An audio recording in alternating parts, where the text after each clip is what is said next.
okay, from Hamza, how to reduce redundancy by splitting the columns into different sheets. All right, thank you everyone for that feedback. So today we'll be looking at introduction to DAX. Introduction to DAX. What does DAX stand for? It stands for data analysis expression. So we'll be looking towards that today. And our facilitator for today is Musin Hamid. So let me introduce him and I will hand over to him for today's session. So Musin Hamid is an associate business intelligence analyst. He is a Microsoft certified trainer. He has over 3 years experience business intelligence with Power BI.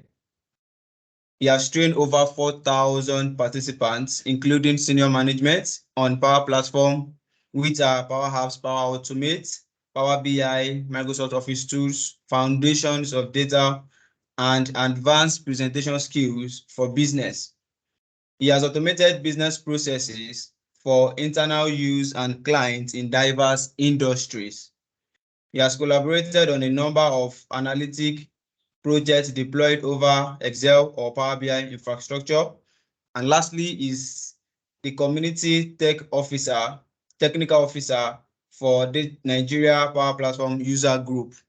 Kindly join me as I welcome Musin Hamid, our facilitator for today's session. All right, Musin is loaded and is ready to. All right, good afternoon, boss. Good afternoon, Mr. Balumi. Afternoon, everybody. Can you hear me? Sorry, let me be sure I'm being heard.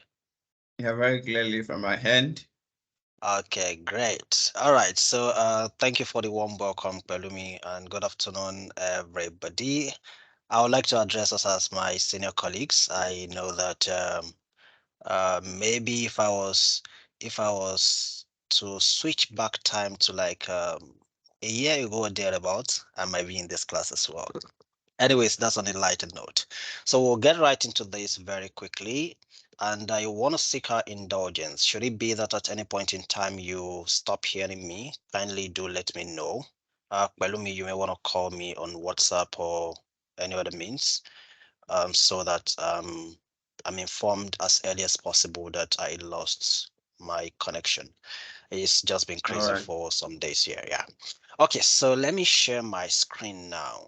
Uh, I would want to run through this very quickly. Please let me know when you can see the screen.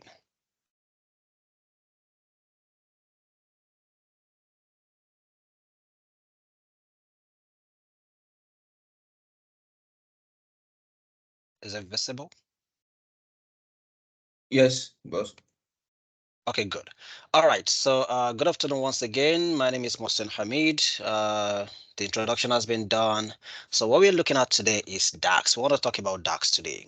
I'm very sure this is something of interest to quite a number of us, because more often than not, you've heard a number of things about DAX. So, let's go to the charts very quickly. Tell me what your perception about DAX is. Somebody has told you DAX is difficult. Somebody has told you DAX is easy. Go to the chart and tell me. What do you think? DAX to you as of now, difficult, easy, how exactly it is?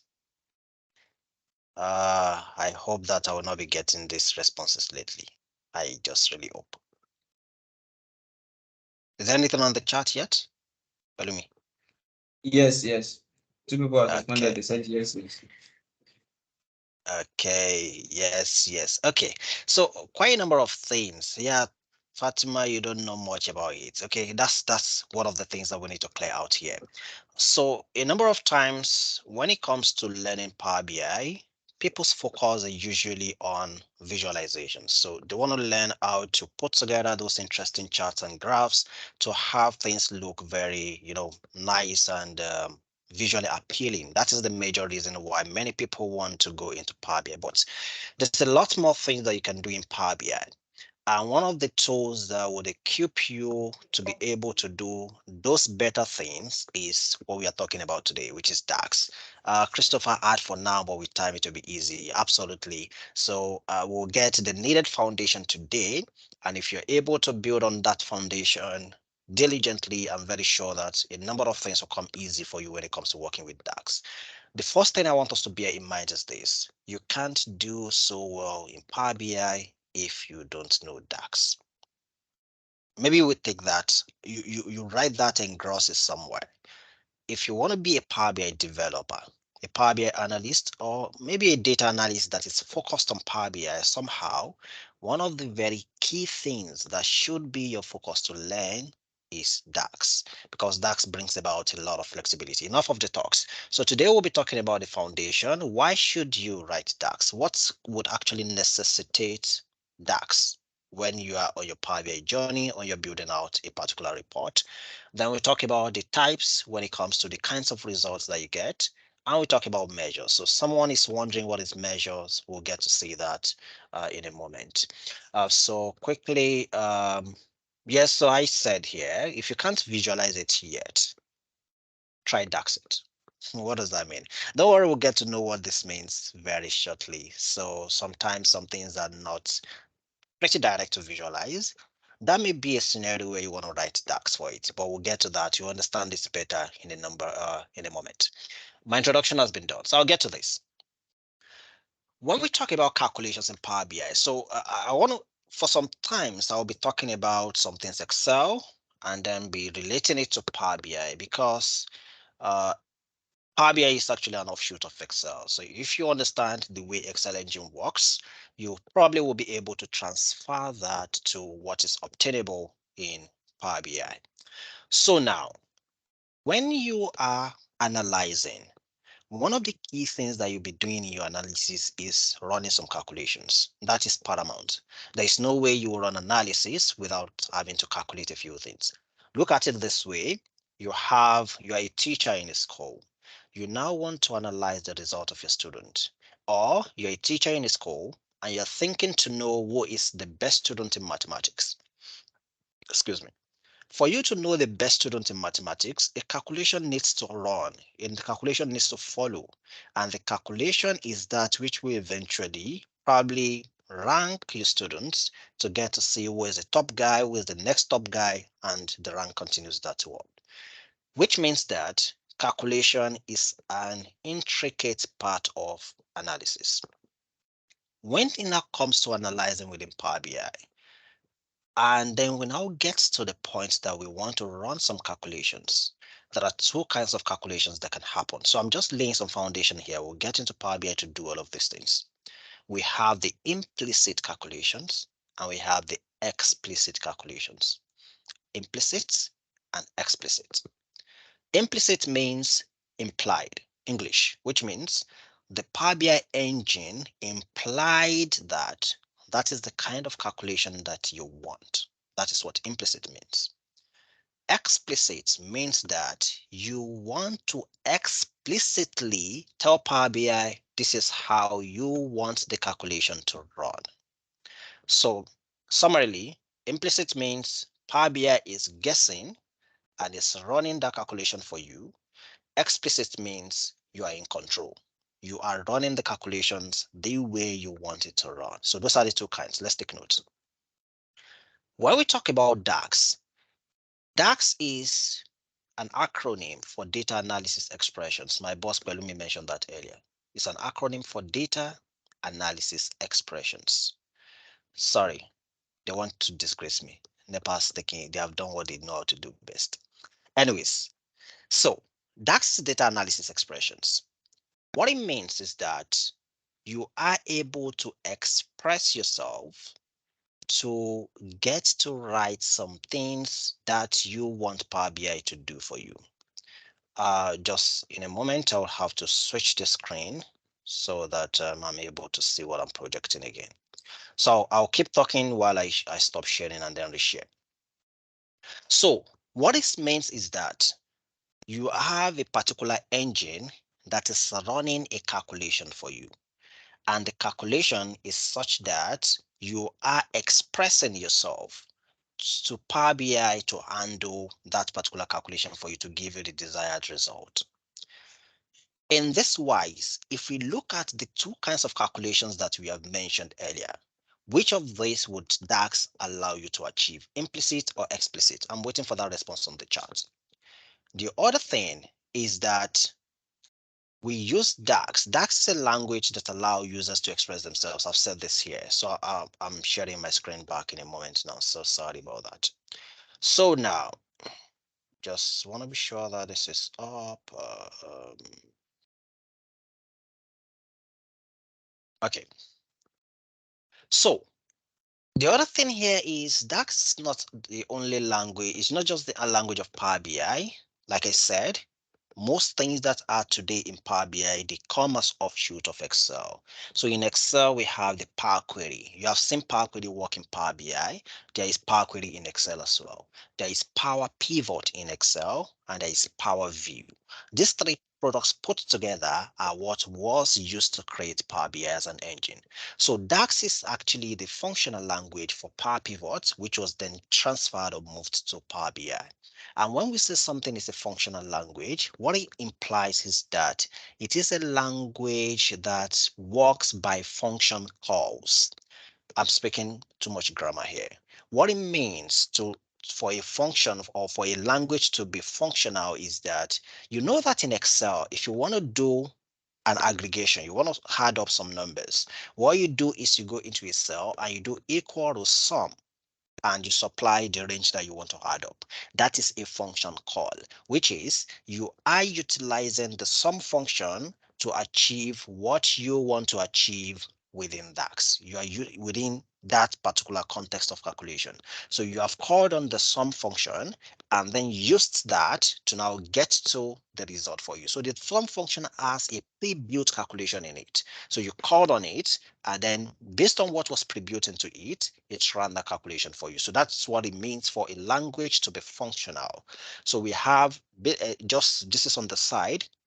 Whenever you talk about languages generally, so we have functional languages or programming languages. So those are the two kinds. So programming languages, you are building everything yourself. Functional languages, you are leveraging on pre-built things, and then you call on those functions to run whatever you want to run. Then when we now look at DAX now as a language of Power BI, whenever you are writing anything in DAX, in Power BI, there are three kinds of results you can get. There are three kinds of results that you can get. So you are writing a DAX calculation in Power BI. You hit on enter for that calculation to run or to execute, then you should expect to see one of three things. It's either your calculation is resulting into a new table, or your calculation is resulting into a new column, or your calculation is resulting into something that is neither a table nor a column. Okay, so it is neither a table nor a column. We'll see this in action. So just have it in mind that whenever you need a new table on your data model. We already discussed data modeling in the last class.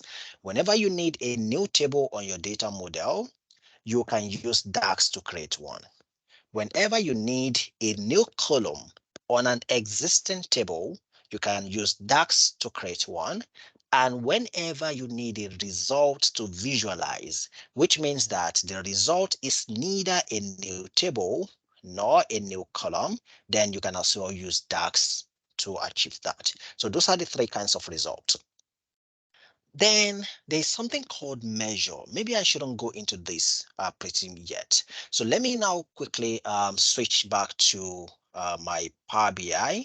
Enough of those talks, and let's begin to see how things work. But from these, essentially, I want us to realize that. So thanks a lot for those of us that mentioned explicit. So DAX is what you use to run explicit calculations. Remember that we already mentioned that for you to do something explicit, it means that you are the one defining what you want to see, okay, which is a different case as to when Power BI does it for you. So when Power BI does it for you, that is implicit, but when you are defining what you want to do, then that is explicit. So DAX is the language that you use to get to explicit calculations in Power BI.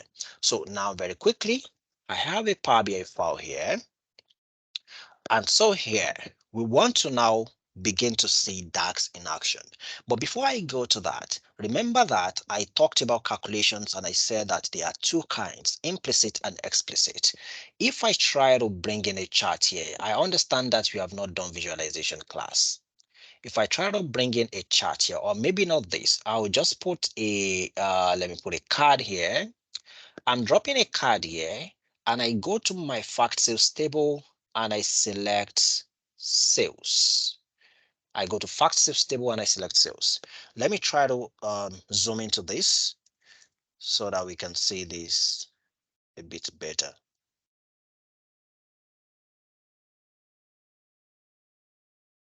All right, so now if I try to zoom into this, if you are looking at my screen now, what I only did here was to come here to my fields and I selected the sales column. So there is a column. Somebody's saying they can't see my screen. Pelumi, is my screen up? Yeah, I can see your screen. Okay, good. So sorry, Giwa, you may want to check your internet. Maybe you exit and come back in. So what I only did was to select my sales column. So when I selected the sales column, Power BI already thought that this sales column contains numbers. And so because the sales column contains numbers, maybe what I want to see is the sum. And that's why Power BI did what here? Sum of sales. So that is an implied calculation. We did not tell Power BI to sum up our numbers. So when it summed up the numbers, it gave us that the total sales on this data set is 2.9 million, 2.29 million. That's the total sales.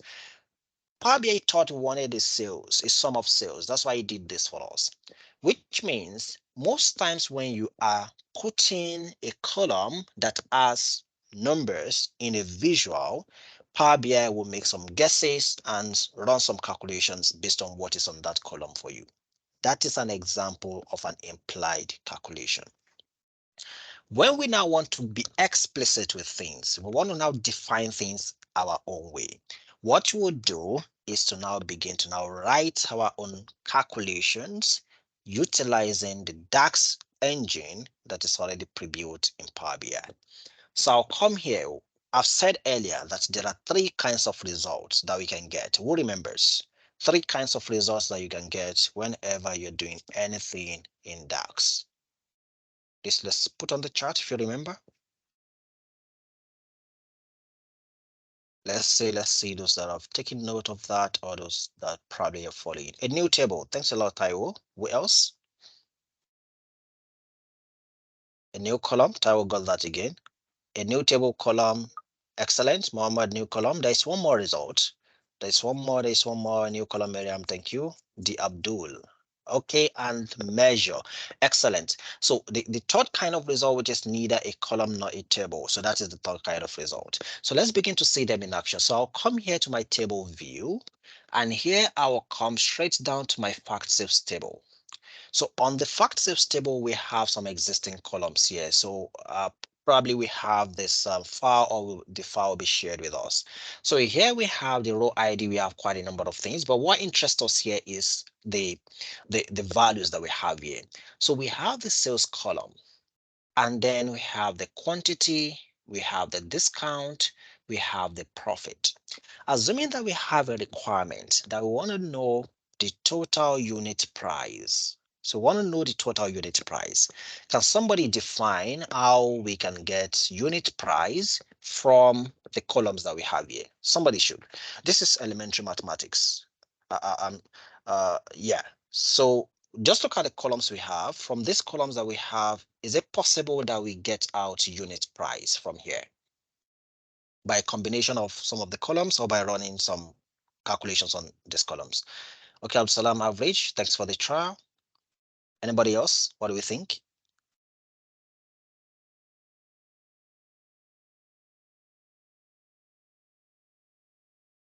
Anybody? Sales divided by quantity. Excellent. Thanks a lot for that, Gani. So sales divided by quantity. Think about it this way. The data set told us. So every single row that you have on this data set is a record of a transaction, which means This transaction with the ID CA 2015-106320 happened on the 25th September 2015. It was shipped on the 30th of September. The shipping mode was standard class. The customer ID was this. This is the postal code. This is the region that it was shipped to. This is the product ID that was bought. The sales amount, the amount we realized as a company at the end of that transaction was 1044. That was the amount we realized. And 3 units of the product was bought.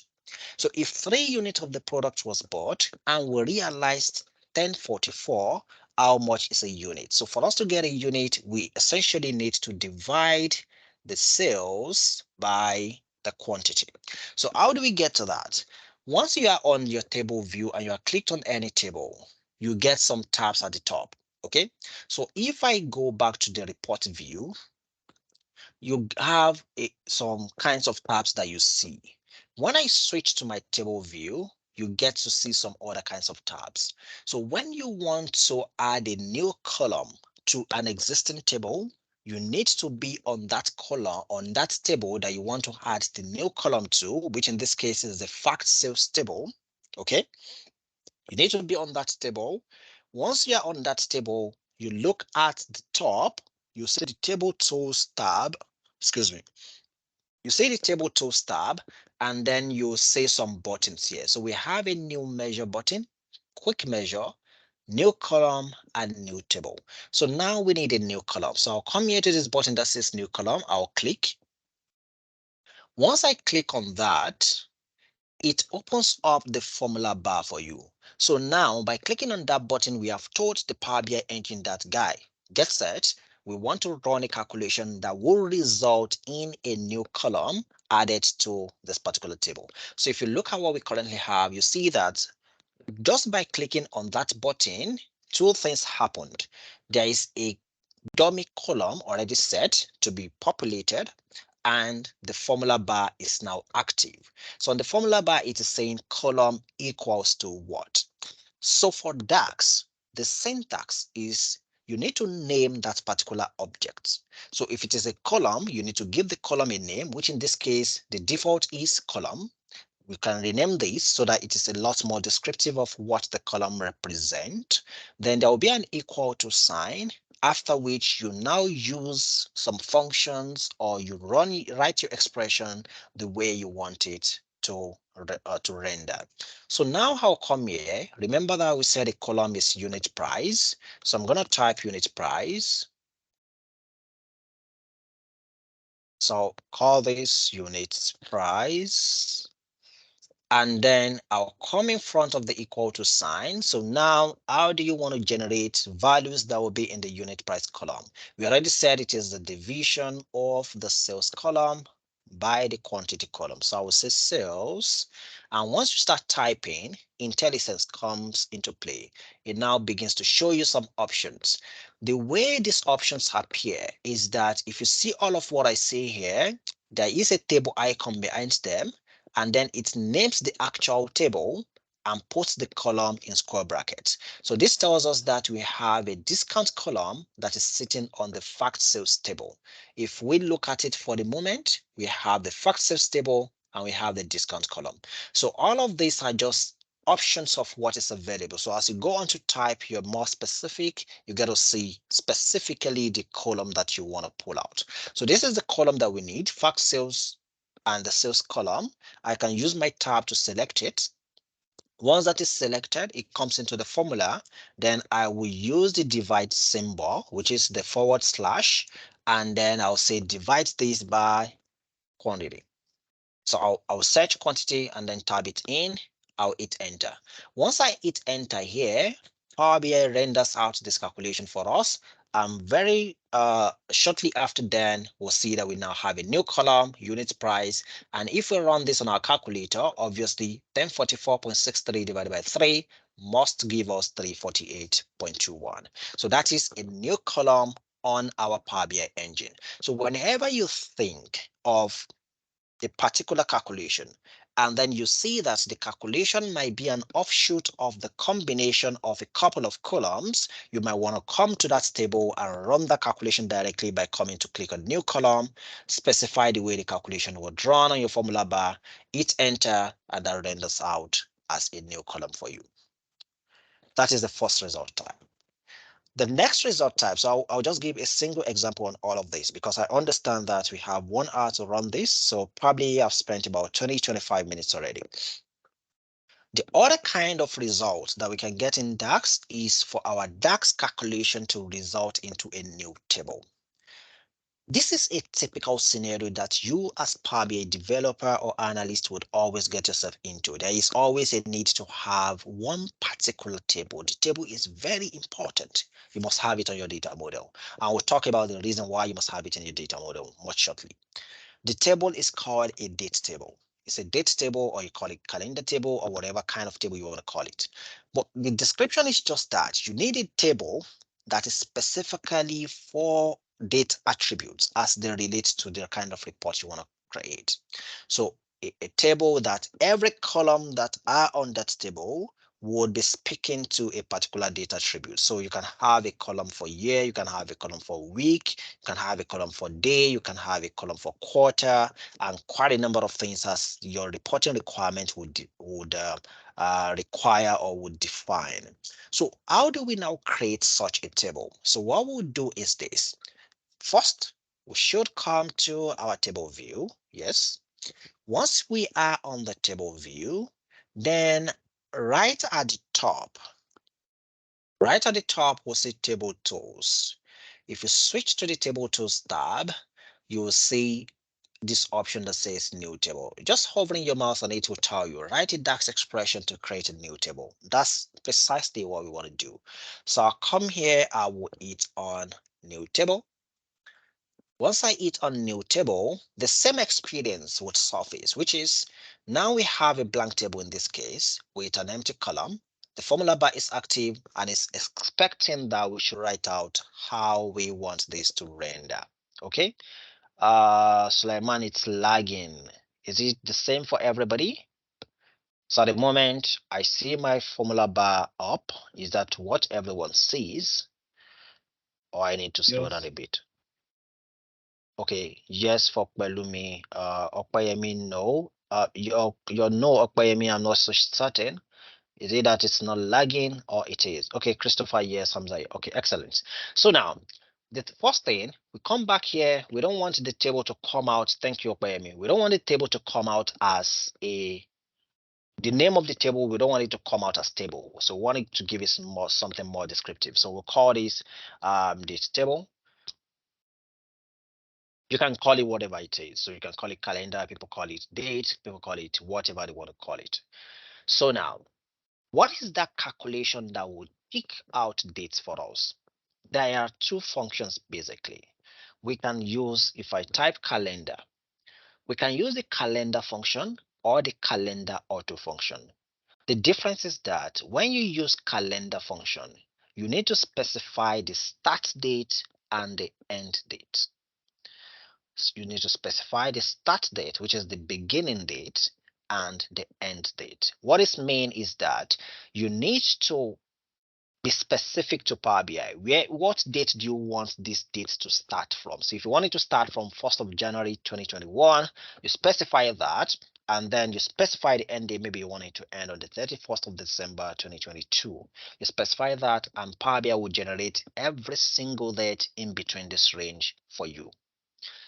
But when you use the sister function, calendar auto, what it does for you is that it allows you, or it leaves the work to the Power BI engine. So when you do calendar auto, Power BI goes into the data model, looks at all the dates that you have on the data model. It will pick the earliest date and will pick the latest date. And then whatever dates are in between, Power BI runs that out for you. So you don't have to be explicit. You don't have to specify what dates. You just need to use this function, close your bracket here, and then Power BI does the work for you. So we are using calendar auto now. So I'm gonna hit enter now. Again, how did I get here? It's just by typing calendar You get to see the two options. Use your arrow to select the one below, tab it in, and we see that this has an argument. So what do we mean by argument to a function? They are the things that the function expects. So let me show us something. So if I want to use this function that says filter, okay? So filter, by the way, is a function that you can use to filter.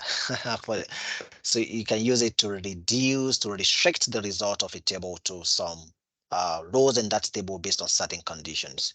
So if I tab on filter, you see that filter is asking for two things. What is the table and what is the filter expression? So the table and the filter expressions, those are the arguments for this particular function. If they are called arguments or parameters. If I go on to use a function like, let's say a function like summarize, okay? So when I tab into summarize, I get table as an argument. Then I see a number of other things in square brackets, grouped by column A, column name one, expression one. All of those are in square brackets. So whenever you're working in DAX and you realize that a function has arguments placed within square bracket, what it means is that that particular argument that is inside a square bracket is optional. And what it means by it being optional is that the calculation would run whether or not you provide that argument. That's what it means. So any argument that you find within square brackets is optional. If the arguments are not in square brackets like the table in this case, that means that that calculation is mandatory and it will throw error if you do not correctly provide that argument. So if I go back to my calendar auto, we'll see that the only argument that calendar auto has is the fiscal year and month, and that is placed in the square bracket, which means this calculation will run whether or not we provide that argument. So I'll close my bracket here, I won't provide it, then I'll hit enter. So once I hit enter, we'll get to see that our column gets populated immediately with dates from the 1st of January 2014 down to, let's say, if I go on to sort this in descending. So I want to see the last date. So the 31st of December 2018. So we have data from 2014 to 2018. And just so that we are sure, if I go here to the fact sales table, and then I come here to the order date. Obviously, from the order date, you see that we have data for 2014. This is 3rd of January 2014. And most likely there are data for 2018 somewhere in between. So there will be data for 2018. That's why it got to return that for us fully. Or maybe if I go to the ship date column, maybe there were some orders for 2017 that got shipped in 2018. So somewhere there has to be 2018 before that can be in our data in our table. So that is how to generate a column out of that. So we can look at this when we are practicing. So now, once we have, am I the only one not seeing what is demonstrating? Miriam, I suppose you might be the only one. Please try to exit and come back in if you can hear me. So once we have our first column out, which is we now have a date table, a date column for all the contiguous dates that we have on our data set, then the next thing is to now begin to extract some date attributes from here. So let's go to the chart. Tell me some of the 8 date attributes that we may want to pick out from here. So maybe to know the year might be important, to know the year for each of these rows. So tell me some other things on the chart. So while you're mentioning those things on the chart, we need to now begin to add those extra columns. So we go the same route. So I'll come back here, column tools, then at the far right, thanks for that Obalana here. So I'll see new column here. So I'll select new column. And then once I select new column, the same experience. So we need to write a function that will populate that particular column. So we already said that we want this column to be the year column. That is what we want this to be. And for the year column, for us to extract year from date, we need to use the year function. So there is a year function in DAX. So when I type year, you get to see the option. And how do you know something is a function or not? There will be fx behind it.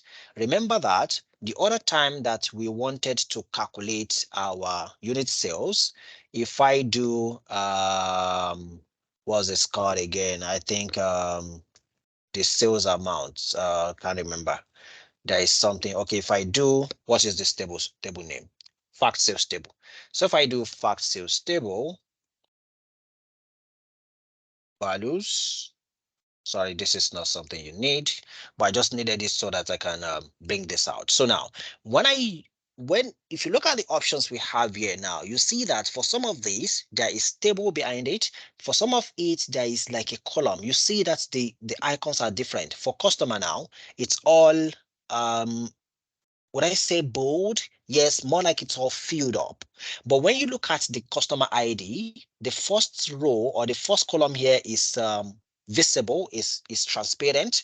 So that tells us that this is a column. But for table, it is all table. And wherever you see FX, it means that this is a function. So that is what I want to point out to us. So I'll come back here, I'll use the year function, and then it's asking for the date. Where is the date we want to extract the year from? That is this date column here. So I'll type date. And once I type date, this is where that knowledge of how to identify what you're picking is important. If you look at the date here, this has FX, which means this is a date function. This is not the date column. So if you scroll up on your options, you see now that we have a date table with a date column. So I'll select that, then I'll close my bracket, I'll hit enter, then that will populate out, extract the entire years that we have and put it here for us. So if I try to apply filters here to see all the options, you see we have just the years 2014 down to 2018. Good. So now somebody's saying that we should extract the month, day, and the quarter. Excellent. So now let's go back, new column. I'll not do everything. I'll just leave us to complete this with whatever other things that we want. So now let's extract the month. So I will pick the month, that is the column name. And now there is a month function. Okay, let's follow me with this. There's a month function in DAX as well. So I'll type month. When I type month, I tab. It's also asking for the date. What date do you want to extract the month from? But look at this information that we get immediately. It's telling us that for the month function, it will return a number from 1 to 12. 1 meaning January and 12 meaning December, which means the month function would not give us January as a name of the month, neither will it give us December as a name. So when we hit enter, it will populate the column with 1 to 12. So rather, we would say that this column should be month number because that is what we will get. So we need to supply the date again, the date column, which is this first column here. I'll scroll up and then I'll select the date. I'll close my bracket. I'll hit enter.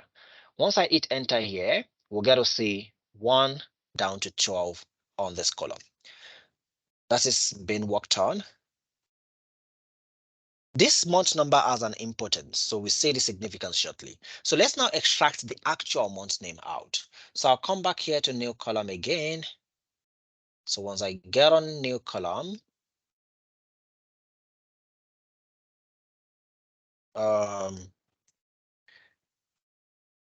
okay, this is being worked on.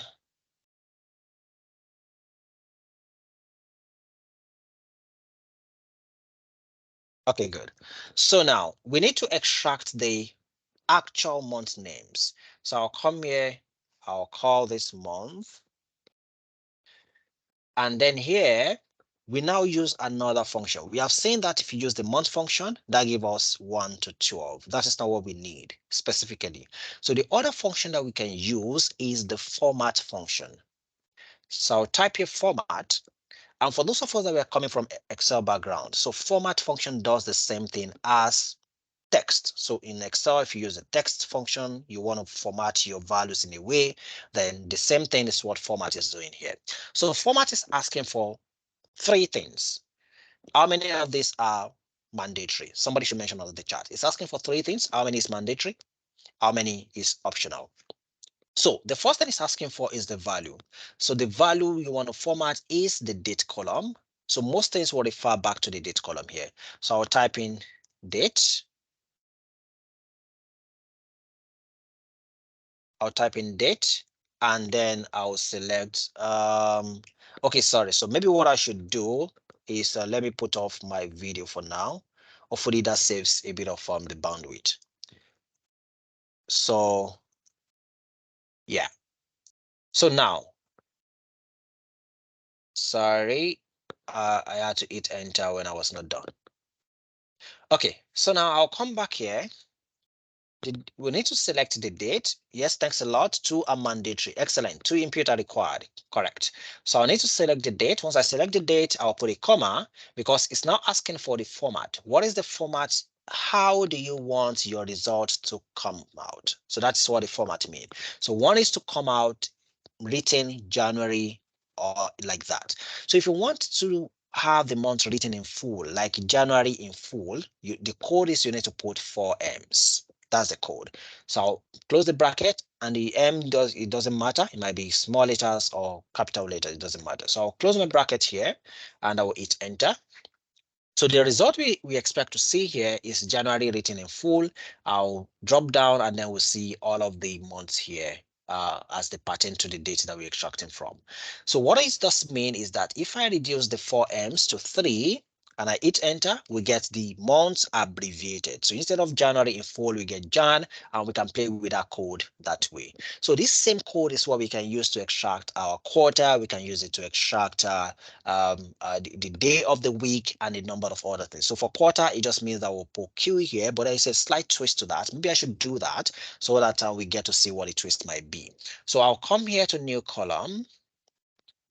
And that will be the last one I will add here because I may be conscious of my time. And so I can go into the last part of this conversation. So I'll come here to type in quarter. And then I'll use the format function again. And I will say that we are using the date column.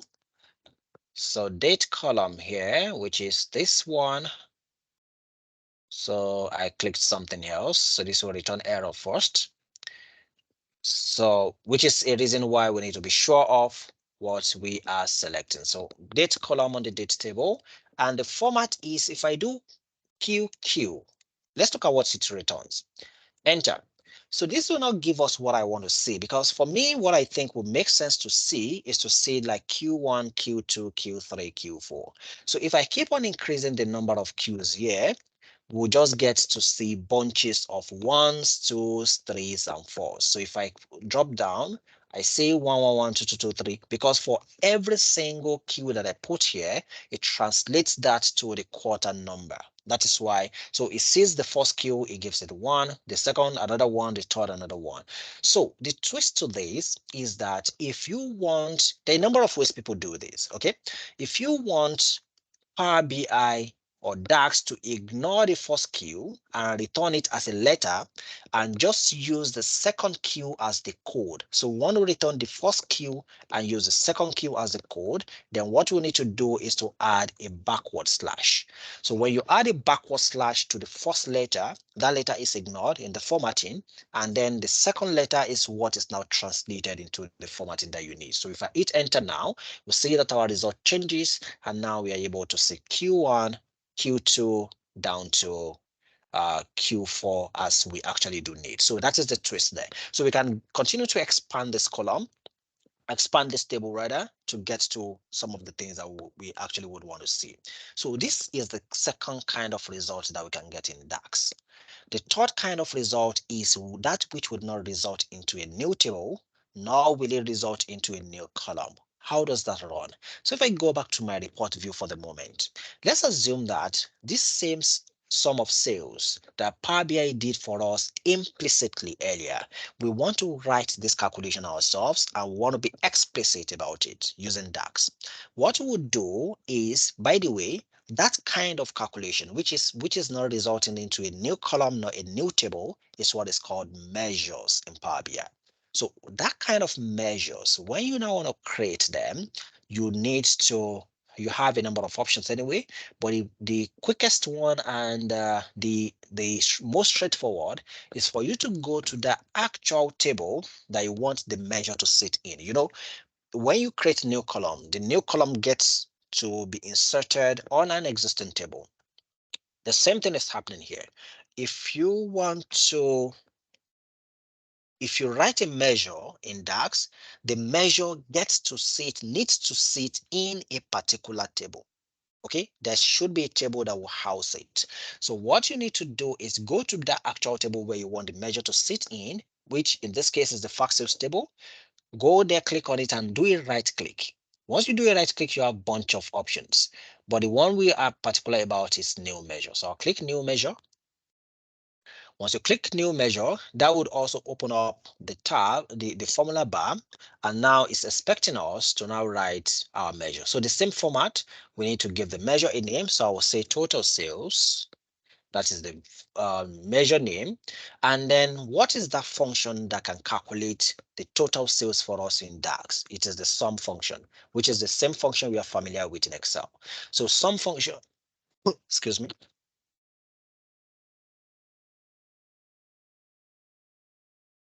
So sum function, we tab in, and then it's asking what column contains the numbers that we want to sum.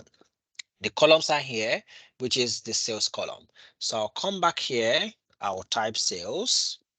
Once I type sales, it reduces the result to that, and I'll tab in on fact sales, the sales column. I'll close my bracket and I'll hit enter. When we hit enter here, notice that yes, something happened. It tells us that working on it, but we do not see the result anywhere. The result is saved nowhere yet, which means this calculation exists on your data model, but you won't be able to see the result until you visualize it. So if I come to my visualizations pane and I add a card, I had a card visual here, and I go to that measure that I just calculated. So if you look at everything that we have here under the fact sales table, you see that the only thing that stands differently here is the total sales column, which has a sort of a calculator behind it. So the calculator behind it tells you that this is a measure on that table. And what it means is that if you go to the table view, you look at the fact sales table, you will not see a column for total sales. This is just a calculation that is sitting right on that table. So I'll check the box to add it to this visual. And when I do, you see that we get the total sales to be 2.29 million, which is exactly the implied calculation that Power BI did earlier. But the difference here is the first one, sum of sales, is implied. Total sales is explicit. We wrote it ourselves. So this kind of measures that you are running aggregations, they are called anchor measures. Anchor in the sense that think about it. What anchors something? It is the driver. So whenever you are working with measures in Power BI, the base of or the foundation for all kinds of measure that all other measures would be built upon, will leverage on, is the anchor measures. And the kinds of calculation that you typically would do with your anchor is the sum, as you have done here. You do average, you do mean, you do max, you do count, distinct count, all of those are the kinds of calculations. So, and the words I say, they are the words that will bring them out. So when you do equal to mean, it means that you are trying to get what the minimum value is. When you do equal to max, you're trying to get what the maximum value is. When you're doing a count, maybe there's a requirement for you to know the number of transactions that happened. So you may want to count the transactions on the fact sales table, or you want to count rows that you have on the fact sales table, because you understand that every single row is a definition of a transaction. So those are anchor measures. Sometimes these numbers are not exactly what you want to see. Look at it this way. If you think about it for a moment, 2.29 million implies that this is the amount, the total amount that we realized in 4 years. That's what this means. So we have 4 years of data or 3 years of data, and this has aggregated everything. So what if we are interested in knowing the amount we made in 2015, for instance? How much sales did we make in 2015? If that is what interests us, then there needs to be we need to tweak this calculation a bit so that it gets to the return result for only 2015. So let's see how to do that. So I'll come here to the fact sales table again. I'll do a right click and then I'll say new measure. So when I say new measure, it opens up the formula bar. And then here we say that 2015, I'll call this 2015 sales. 2015 sales. So now for this one, because we want to alter this number, we don't want the number to reflect the entire sales amount, we want to apply some level of alteration. We want to apply a difference in the context of this calculation.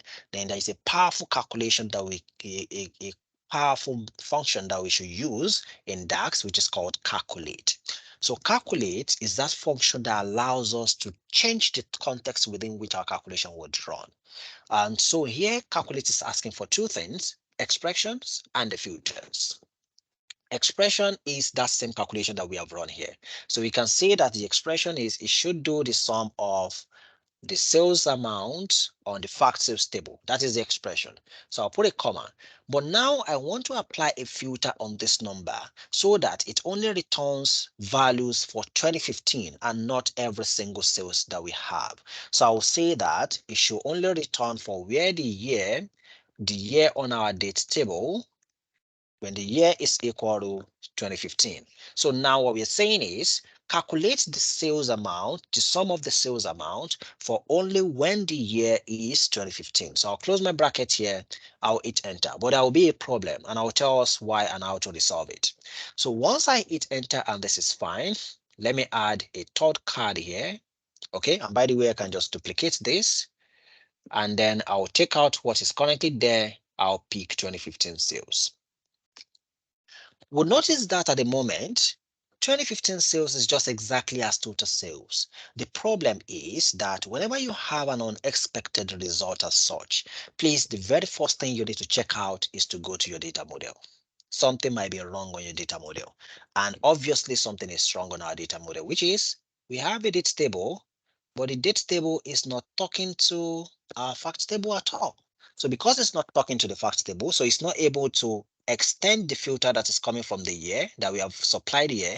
It's not able to extend it to the numbers that we have on the fact sales table so that it can reduce or restrict it to that. So what we'll do quickly is we need to connect this. So I'll drag my date column from the date table and I'll drop that on the other date column on the fact sales table. Once this is connected properly, I'm sure we did all this in the data modeling class already. So this is still working on it. Once this is connected, just so I'm sure it's connected on the right columns. So now date is connected to order date. If you go back to look at our results now, our results should be fine. So now we have the total sales for 2015 to be 470,000. So this might be something that we want to look at. So this is the second kind of calculations when it comes to measures. Remember I said the first one is anchor, which is all of those base aggregations that you do, and it drives every other thing. This second kind is what is called a filters. Okay, you're applying some filters on an existing calculation. So the existing calculation that we have in this case is our sales, this calculation here, and this same sum of sales that I rewrote here, I could have referenced what I already wrote earlier. So if I want to just show that before I go to the last thing, I know that my time is running to an end on this call. But so if I want to say 2015 sales 2, and then I do a calculate, instead of rewriting some of that sales column, I can as well call on the function that is already evaluating this total sales, which is the same thing I want to leverage on before I apply my filters. So if you want to call out function measures that you have already created on your data model, you can just introduce the square bracket. Once you introduce a square bracket, it returns the result for all of the measures that you already have on your data model. So I'll tab into the total sales. That is what I need. And then I'll put a comma. Then I'll say that the year from the date table should be equal to 2015. And so if I close my bracket and hit enter here, we'll get to see another result, a version of the result here, and I'll select 2015 sales 2, and we'll see that the numbers are exactly the same. So the last kind of calculation that you do with measures is variances.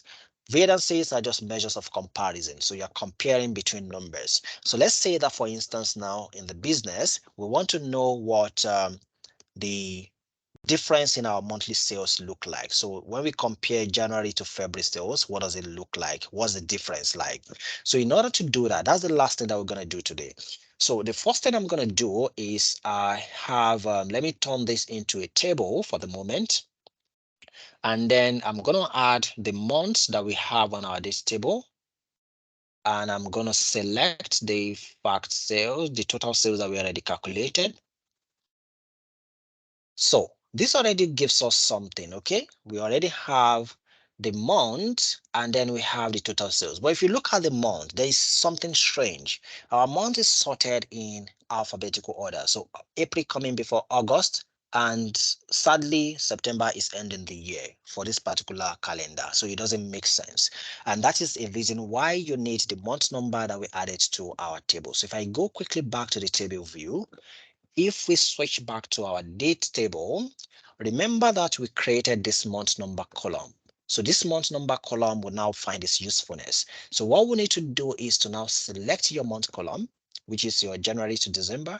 Then once you have it selected, go to the top, you see sort by column, you click on this drop down, and then you can come here to month number. So what we are telling Power BI here is that whenever we are visualizing using the month column, it should sort them by the month number. So whatever has month number 1 should always be the first thing when we are visualizing. So I'll select month number.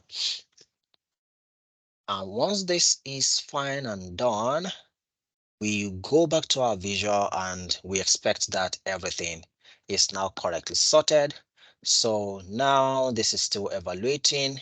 And once this is done, now we have January coming first and December coming last. So this makes sense now.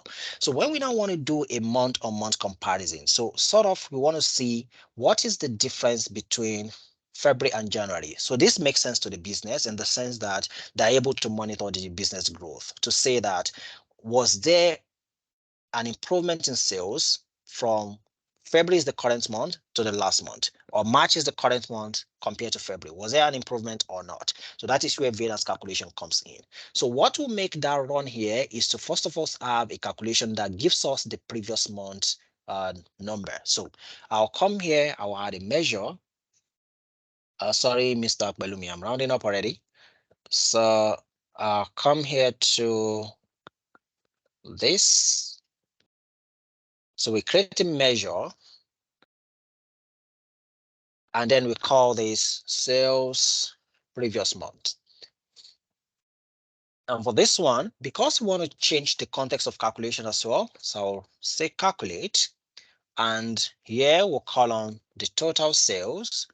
But while it's calculating the total sales, we want it to return the total sales for the previous month, not the current month now.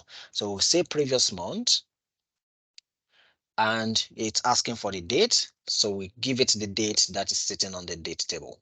And we close our bracket for previous month, close the bracket for calculate, and hit enter. So once this is fine, we can go on to now add that to our table. So I'll select this, add it to our table. And when we add it to our table, then we'll see something here. So let me just be sure of what is running here. Total sales previous month. Okay, so let me do something. I don't mean to change this to a card. So I want to add a slicer so that we can go specific here. So let me see slicer, then okay, my year will be on the date table. And I want to change this to a drop down. So I want to go 2015. So if I go 2015, then so this is yeah. So if you look at what I have on my table now, if you look at what I have on my table now, so sales previous month, let's just be close to this. Now for January 2015, we made 18,000. But now it's telling us that the previous month, which for January 2015 will be December 2014, we made 69,000. That makes sense. For February, we made 11,000, but the previous month of February 2015 was January 2015, and we made 18,000. So if you look at it, for February, under the sales previous month, it will return the previous month's sales, and that's how it is. And that's why for December, the previous month's value that we see here is the value for November. So if you will now want to run a variance on this, it just means that we are doing the total sales minus the previous month, and that will give us a column that just shows us that variance. So if I come here now to this new measure, and then I say that sales month on month variance.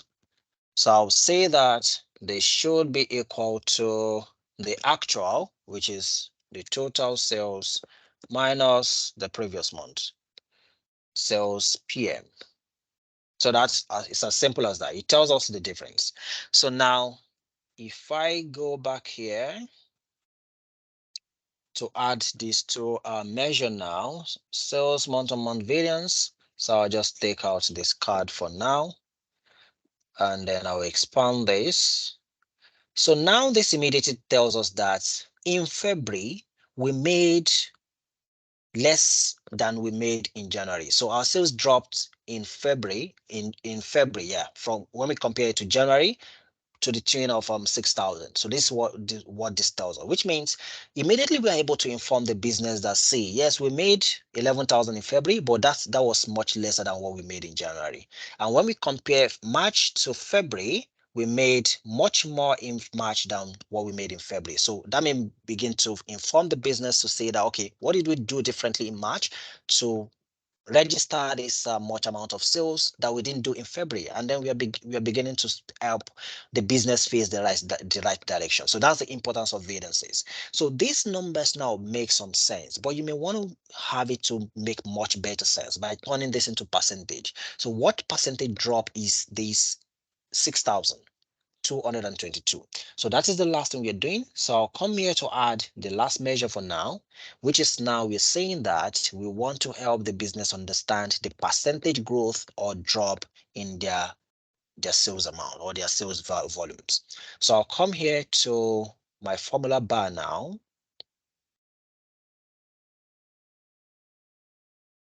So I'll come here to my formula bar, and then I'll say that this is sales month-on-month percentage variance. This is percentage variance, and it's similar to what we did earlier. We are only doing some other level of comparison here. So here we'll say that the total sales minus the previous month sales, that is what we already did. Then we are comparing this to the total sales. So it's actual minus previous divided by actual. So that's what we're doing. So now I would hit enter on this. So that I think it's actual minus previous divided by previous. Balumi, what's correct? I think it's divided by previous, right? We are comparing to the previous. Yes, boss. Yeah. So we are comparing to the previous, so it will be divided by the previous. So I'll run this, and then I'll add this to our table. So once I add this, you see that this number now comes out in decimal. So we can format it so that this comes out as a percentage. So you click on the measure. Once you have the measure clicked on, then you come here to, you see the formatting side of things. Then if I select this percentage, it would rewrite all the values and bring them out in percentage. So now immediately we are able to tell the business that our February sales dropped by 34% when we compared it to January. And going from February to March, our sales rose by 224%. That's crazy. That's phenomenal. So that is how we run variance calculation. So summarily, when we talk about DAX is data analysis expressions. It is that formula language that allows you to be more flexible with Power BI. You are able to achieve things that your traditional visualization will not assist you to achieve. All of these calculations that we have done, visualizations will not get you there. So it is DAX that will get you to those levels. And when we talk about the kinds of results that we can get in DAX, there are three.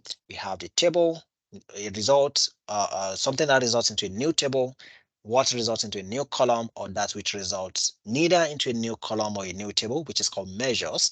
And when we look at measures, there are three kinds basically. So we have the anchor, we have the filters, and we have the variances. So that is summarily what DAX is. So every other thing, they still rely on this foundation, and we just need to flex our muscles a bit further. So I've taken so much time. Thanks a lot for listening, everybody. And Balumi, I don't know if you have questions. All right, thank you very much, boss, for that. That was a lot within just less than 1 hour. So before us, as we do as our tradition, so if you have any question, we just take 5 people to ask their question by raising up your hand, and I will allow you to talk. So if you have any question concerning what we treated today, kindly raise your hand. Kindly raise your hand. Can only see one person hand up. Are we saying we don't have question? I know that's simple, very, very simple. So any question? Okay, I can see 3 people. Okay, let me just go. Hi, Okoyemi. Hi, good afternoon, sir. Afternoon. Yeah, my own question I'll be asking from the last class. This data in the report view, I'm unable to see my own data. I only see filters on it.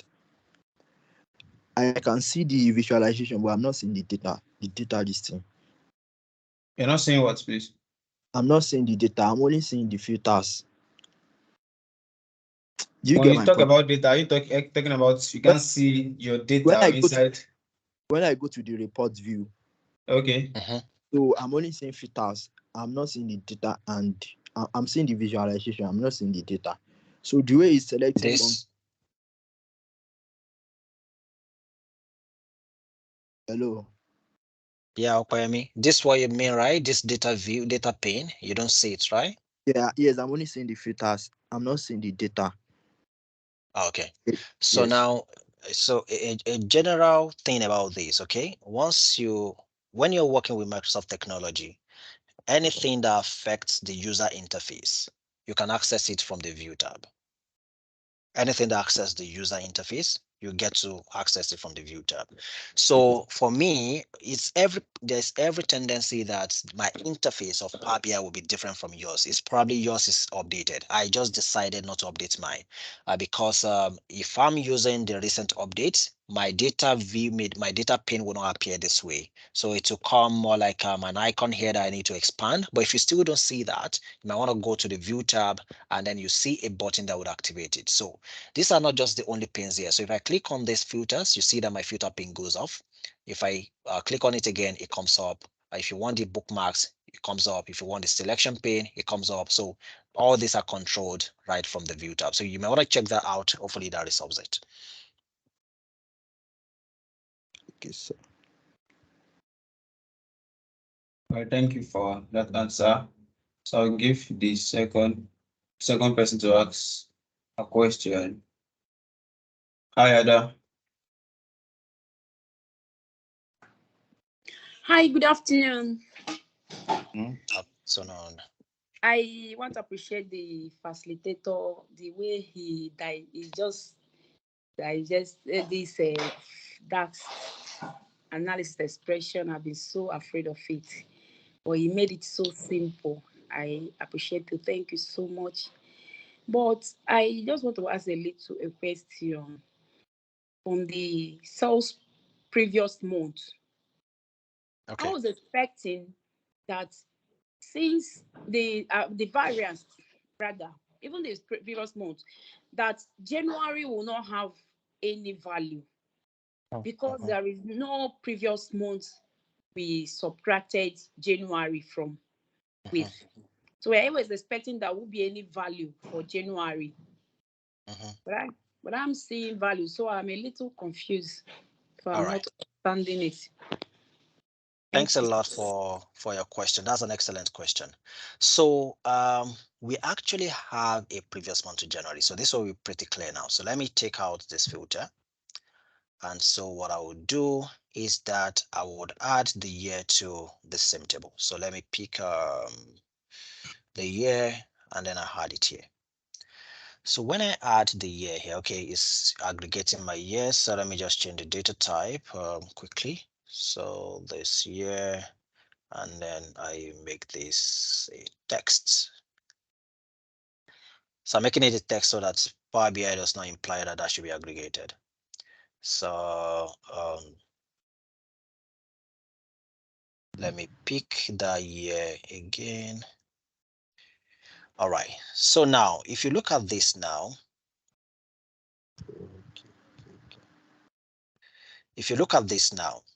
you notice that for 2014 January, okay, this is the sort order has been distorted.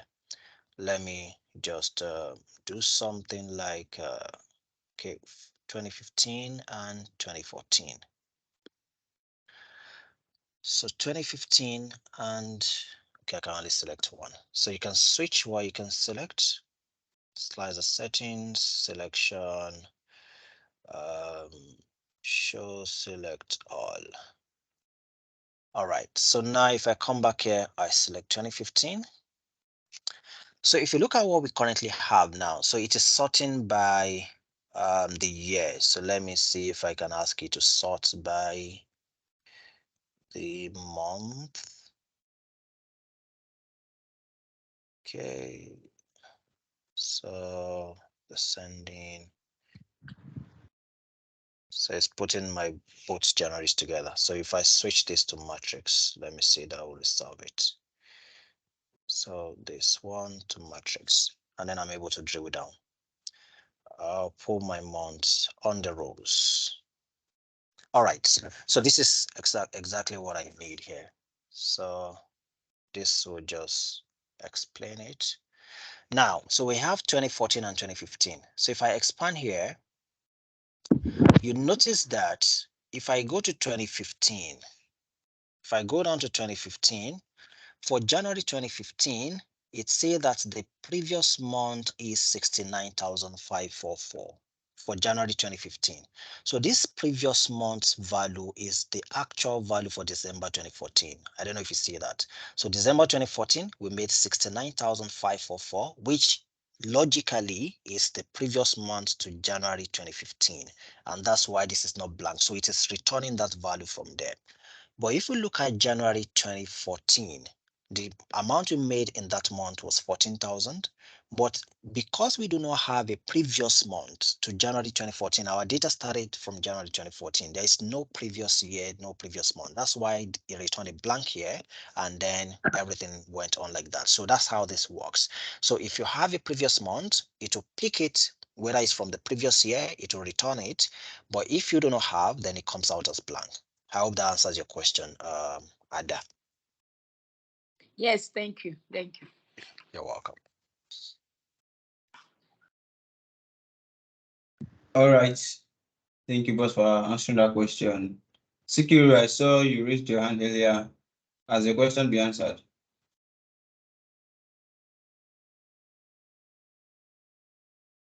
Okay. So quickly, so we don't delay. Okay, hi, Sikiru.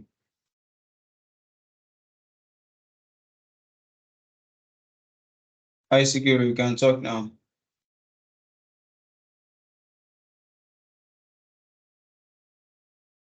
Okay, let me just go to I know. Hi, I know.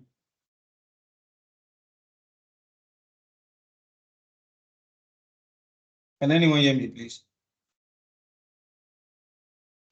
Yes, we can hear you. Yes, I can hear you, Parim.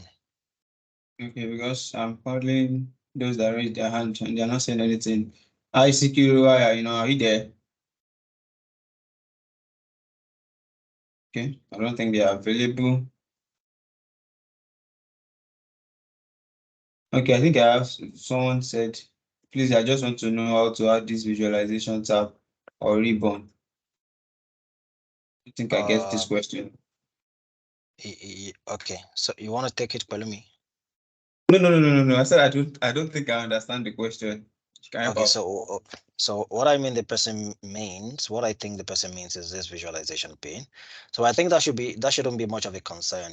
The class tomorrow is on visualization, if I'm correct, Palumi. Yes. Yeah, so all the concerns around visualization will be addressed tomorrow. So Lubem, Steven, just ensure you don't miss tomorrow's class. All right, I think that's all we have for today. Thank you very much for coming around. Really appreciate your time. Let's appreciate our facilitator. It's not easy coming around on Saturday. If you want to pay for this time, you don't even have the money. We don't have the money.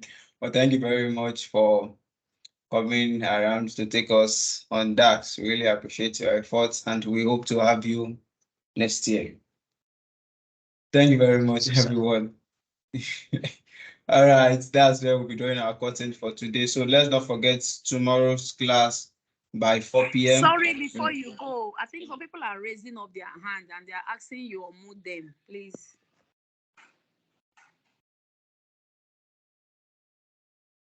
Boss, should I go on? Are you still available for that?